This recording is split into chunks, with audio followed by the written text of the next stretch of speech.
Welcome back to another episode of the 6Ps podcast, and today we're going to be reading through and analysing chapter 5 of The Longest Memory. In terms of summarising this chapter, it is from Chappell's perspective, and it's written and formatted in verse. So it's quite poetic. It's like reading a poem. So there's things like couplets and figurative language and enjambments and run-ons. All those poetic aspects we looked at when we looked at Romeo and Juliet are all in here. It also emphasises his literacy skills or his education, the fact that he can read and write, which is in stark contrast to someone like his father. And as well as that, it also showcases his emotional intelligence and the love that he has. And this stems from the previous chapter from Cook's perspective, which had a really loving, compassionate tone. So in terms of the content of this chapter, Chappell outlines his relationship with his father and their conflicting views on enslavement, which we already know a little bit about from chapter 1. Whitechapel believes a good slave is someone who is subservient, unlike Chappell, who is a belief that they should be free. He then reflects on meeting Lydia, Mr. Whitechapel's daughter, and she secretly teaches him to read. And this is really important because it's actually forbidden for an enslaved human to be able to read or write. Now, Mr. Whitechapel catches them reading, and Chappell is punished. However, they continue to secretly read at night, and those secret encounters we'll learn a little bit about in later chapters. To finish, Chappell again argues with his father about enslavement and his beliefs in freedom. Cook's death is recounted, and Chappell feels a sense of hope and plans to escape. So we already know from the first chapter that Cook does die, and the next day that Chappell is whipped to death. So there's some dramatic irony there for the audience as well, but we'll touch on that a little bit later. But that's where the chapter ends. It's sort of moments before Chappell tries to escape from the plantation. And just another reminder about the characters' names. You've got Mr. Whitechapel, the plantation owner. You've got Whitechapel, the father, and Whitechapel treats Chappell as his own. He's an enslaved human, as is his son, even though Chappell, his biological father, is actually Sanders Sr., which again we learn about in previous chapters. In terms of the key themes, I think education is the most important theme in this particular chapter, given that we find out about the forbidden teaching of Chappell. He is taught how to read and write by Lydia, and this is one of the freedoms that is, I guess, not provided to enslaved humans. I guess racism and discrimination also comes up, as we've seen in most chapters, and the way that Chappell is sort of treated here. We've also got family, and particularly because Cook recounts his relationship with his father and the relationship with his mother, and they're very, very different in terms of how he views both of them. Freedom, a very important theme in this case. This is something that Chappell wants, and through education he learns more and more about this, and obviously equality as well. They all tie in together with the notion of providing education to others. So let's read this chapter. Chapter 5, Chappell. My father is the oldest man in the world. I am his only son, not his 13th girl. My mother is an angel without wings, fallen from grace, the sun has smoked her skin. But she is lovely within, a pure light radiates from her, though black her soul is white. She's young enough to be his great-granddaughter, in which case I could call him great-grandfather. He washed me with his great-grandchildren every day at dusk except on Sundays when he supervised our wash in the morning for church. He led us there and back with a piece of birch, which he slapped on his left trouser leg, with each step of his left foot us on edge. All the way there and back, afraid to laugh, out loud and talking in whispers, I was his calf. The birch I had to pick was never used, on me never, it hung over me like a noose. I had no intention of putting round my neck, by behaviour I knew that birch would check. I go on about the whip because I saw the way some children had their skin whipped raw, by parents and other adults who bore no relation to them but saw it fit to paw. Lashes on a youthful spirit as a lesson, for later life to teach a slave his station. Beatings that turn children's faces from glee to a stony obedience all around me. My father chose another course, that of reason. He must have got it from seeing the master with his son. How everything was either, or and maybe, not this is the way, and this way only. My father said, if I could not see by thought how the world was and would always be, it was a mistake for him to spare the whip, sweeter from him than to have my back stripped by the loveless arm of an overseer, deadly, shameless, vindictive Isia. I love the days hanging on my mother's dress. She laboured in the master's kitchen with this pest. Clinging to her hem and did nothing to shake him off, or chase him from the house, she fed him sugar loaf, and watched him fatten and sang him sweet songs, and when the pest badgered her in his headstrong way for more, she gave more and only paused. In her song I understood from this it was because of love that she did these things, and I loved her back as much as a pest can who strove to emulate the kindness and love he's shown.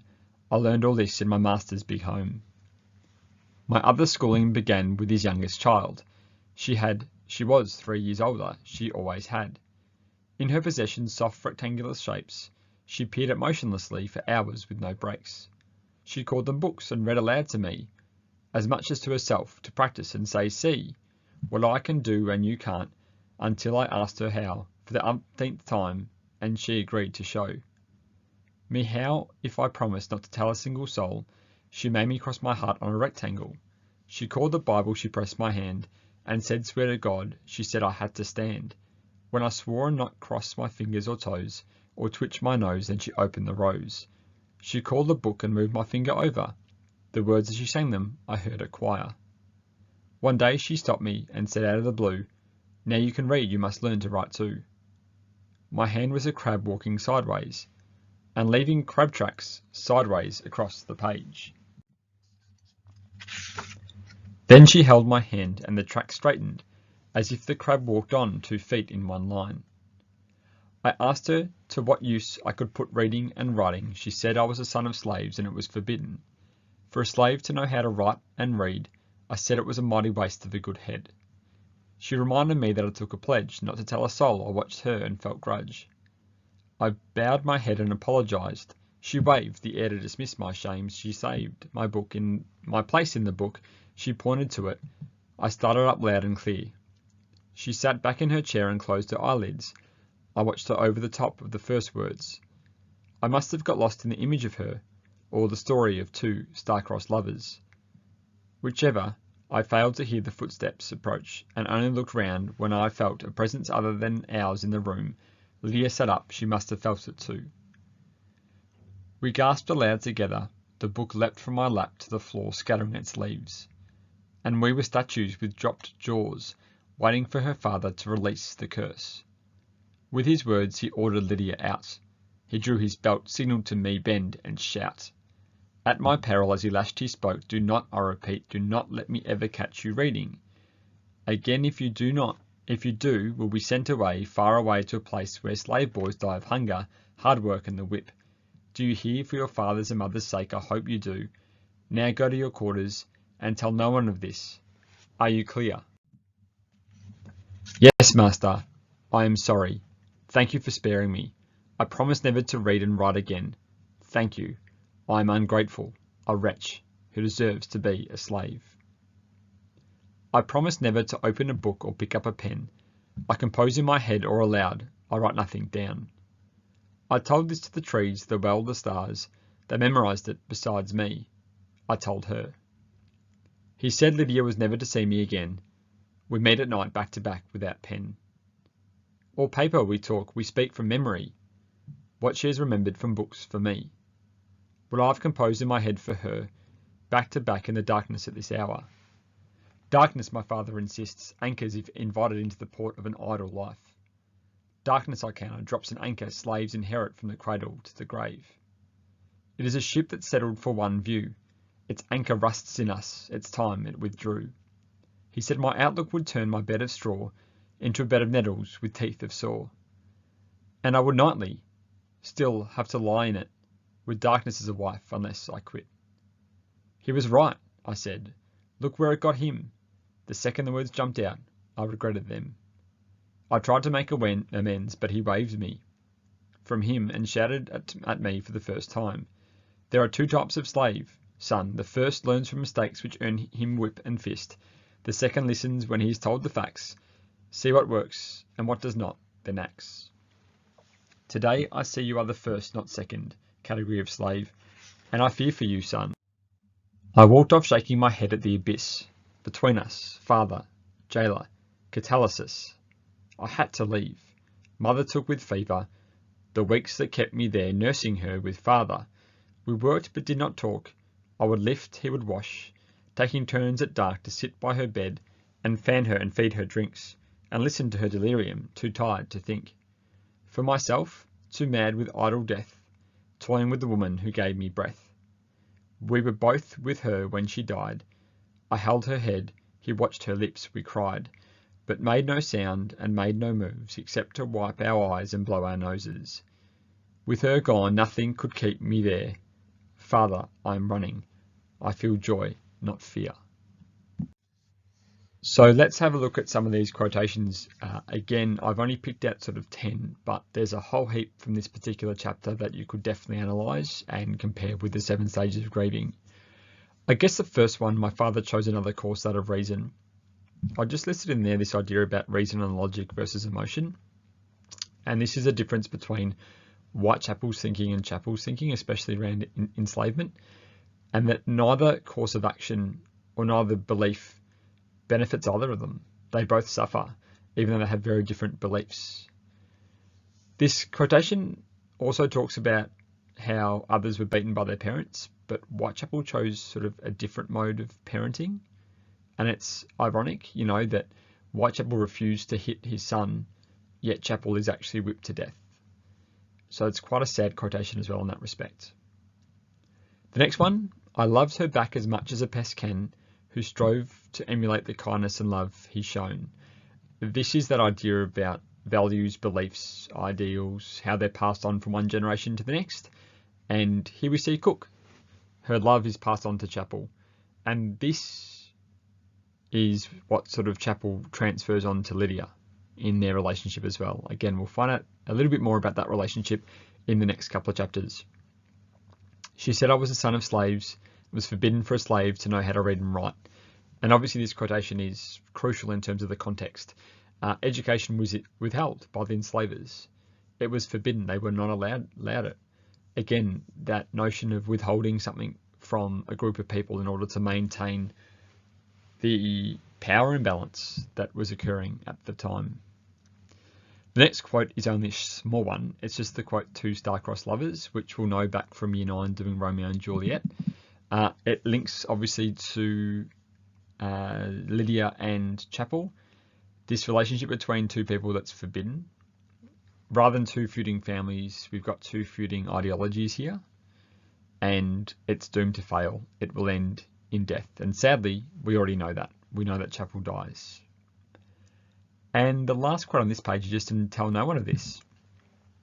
Once again, it's Mr. Whitechapel who wants to keep things quiet. His thoughts, his values, his beliefs appear to be moral, but his actions suggest otherwise. He's covering up. He's trying to silence those without power. Again, emphasizing, while we might look at his beliefs as being, quite progressive and quite good, his actions don't necessarily align with that. We've got a second page of quotations here. I am ungrateful, a wretch who deserves to be a slave. This is obviously a poem. It sort of highlights the knowledge that he has obtained. In fact, this whole chapter is in poem to emphasize that, as well as to emphasize, I guess, the love in which learning brings to him. It's also the knowledge that he has. I've also referenced some intertextuality here. So we're going to learn a little bit about Paradise Lost, which is a really famous poem by Milton, which sort of describes the first sin of Adam and Eve and the Garden of Eden and how paradise was lost. But I think it's worth acknowledging Mary Shelley's Frankenstein based on the quote, a wretch. So Frankenstein is basically a story about Dr. Frankenstein who wants to create the most perfect human being. And he sort of plays God in doing so. But what happens is it ends up being a hideous beast. And it's called a monster, and it's also called a wretch. And the wretch or the monster or the other finds it very difficult to fit in. He doesn't fit in with humanity, and so he goes out into nature but still can't find that sense of belonging. And I think it links in really well, and again, it might be a stretch too far, But with a character like Chapel, who struggles to fit in, think about the way he views enslavement. Think about the way that he's educated. He doesn't quite fit in with his father. And he's got this promise of paradise in the north, where the abolitionist movement is strong. As we're going to find out in the chapter called The Virginian, there are interracial relationships here, which is something that he wants, obviously, with Lydia. But unfortunately, again, he doesn't quite have that sense of belonging. And the quote wretch, again, I might be going a bit too far here, is used continuously in Frankenstein. And also, another link, Frankenstein was published at about the same time that this text is set. So, something to think about, maybe too far. Next quote, there are two types of slave son. The first learns from mistakes which earn him whip and fist. The second listens when he is told the facts, sees what works and what does not, then acts. This is repetition from page 14, which was Whitechapel's chapter. This is his view. There are two types of enslaved human.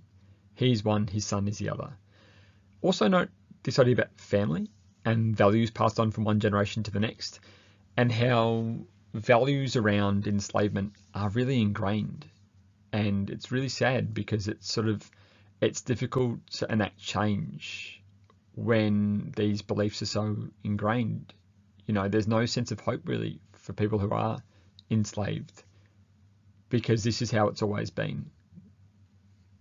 The second last quote, I walked off shaking my head at the abyss between us, father, jailer, catalysis. Here we see the blame that Chapel places on his father. He feels that his father is responsible for his status. There's also a bit of irony here, because he sort of thinks that his father can't change his values, but sadly it takes him, Chapel, to die for his father to actually change his sort of perspective. And the last quote in this chapter, it ends with the phrase, with her gone, nothing could keep me there. Father, I'm running. I feel joy, not fear. While this could be seen as really optimistic and hopeful ending, the audience does not quite share this unbridled enthusiasm that Chapel holds, because the audience knows that Chapel dies, that his aim to achieve freedom will ultimately end in his death. And sadly, it will be his father that gives him up. To finish off, we're just going to make some connections to the 7 stages of grieving. Again, I've got a couple here, but you feel free to find your own as well. In terms of belonging, I think you could compare Chapel and Auntie Grace, who both struggle in belonging to a racial minority, and both place their personal values and freedoms ahead of the community, as well as choosing their partners. So Lydia and Auntie Grace's husband, who's from England, they place them ahead of their families. And for Auntie Grace, she's able to reconnect, but sadly for Chapel, he can't, because he dies. I think it's also worth looking at this chapter and comparing the contexts. So again, we'll look at these two characters. Auntie Grace is a member of the stolen generation. And I've got that quote from the invasion poem, where First Nations people were wrenched from familiar arms. This is Auntie Grace's story, really, to an extent. And then we've got that context and the one with Chapel too. He talks about his life being an anchor. There's a bit of nautical imagery throughout that page, actually, where he talks about an anchor and it being something that he inherits from cradle through to the grave. It's on page 63, the very top of page 63. So again, something that is out of their control. I wanted to also look at the theme of innocence. So again, comparing Chapel, but this time with Daniel Vock. Both are young men who die at the hands of oppressors, and they are both quite innocent. And they suffer due to the inherent racism in both societies. So the quote I like to showcase his innocence is when Lydia reads to him. He says, she called the book and moved my finger over the words as she sang them. I heard her choir. And the quote for Daniel Vock is, during the police report, when the woman calls out, people called him Bunny, she provides him with that humanity and that innocence. You could argue that there are positive consequences from both deaths. Again, it's sad, but Daniel Vock's death leads to a march which unites the Indigenous community. And Chapel's dreams of freedom are passed on to future generations, as we'll find out in one of the last chapters called Great Granddaughter, where she dreams of returning to Africa. So again, here we have some fatal events, fatal experiences occurring, but that do have a positive impact on the wider community. And the last point to raise is a difference, a contrast. You've got the use of poetry or verse. So Chapel's poetry is full of love and hope, and this contrasts scene 10, the invasion poem in the 7 Stages of Grieving, which really focuses on the graphic and violent nature of invasion on the Indigenous people. So two uses of poem, but two very contrasting tones and different tones in what they're trying to say. Again, a couple of things for you to think about in terms of this chapter and comparing it to the 7 Stages of Grieving.